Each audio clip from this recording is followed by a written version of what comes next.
ഡോക്ടറെ, ഇന്ന് പാലുമായി സംബന്ധിച്ച് ഒരുപാട് ട്രെൻഡി ഫുഡുകളുടെ കാലഘട്ടമാണല്ലോ. ഇത് എത്രമാത്രം ഹെൽത്തിയാണ്? ഡോക്ടർ സത്യത്തിൽ പാലിന് ട്രെൻഡി പ്രശ്നമല്ല, ട്രെൻഡിങ് ആയിട്ട് എന്തും ചെയ്യാം. പക്ഷേ കോമ്പിനേഷൻസ് ആണ് പ്രശ്നം. പലപ്പോഴും പാലും മീൻ ചേർന്ന പിന്നെ ഫുഡ് ഐറ്റംസ് ഭയങ്കരമായിട്ട് പ്രശ്നമായിട്ട് കാണാറുണ്ട്. പലപ്പോഴും ഈ പാലിൽ ഇപ്പോൾ മീൻ ബിരിയാണി കഴിക്കുന്നു, അല്ലെങ്കിൽ ഒരു ചെമ്മീൻ ബിരിയാണി കഴിക്കുന്നു, അതിന് കൂടെ തൈര് കഴിക്കുന്നു.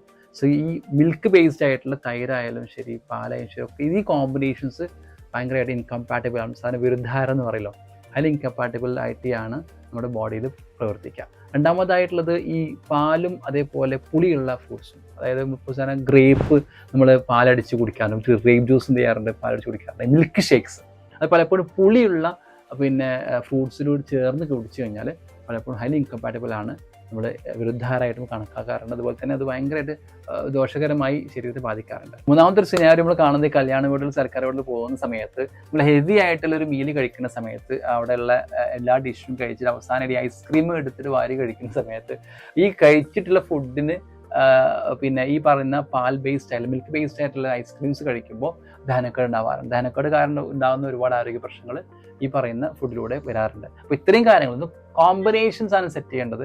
അത് സെറ്റ് ആയി കഴിഞ്ഞാൽ ഈ പറഞ്ഞ പോലെ മിൽക്കിന് ട്രെൻഡി ആയിട്ടുള്ള എന്ത് കഴിച്ചാൽ കുഴപ്പമില്ല. ഇങ്ങനെയുള്ള കോമ്പിനേഷൻ ശ്രദ്ധിച്ചു കഴിഞ്ഞാൽ നമുക്ക് ഈ പറഞ്ഞ ആരോഗ്യ പ്രശ്നങ്ങളൊന്നും ഇല്ലാതെ നോക്കാൻ സാധിക്കും.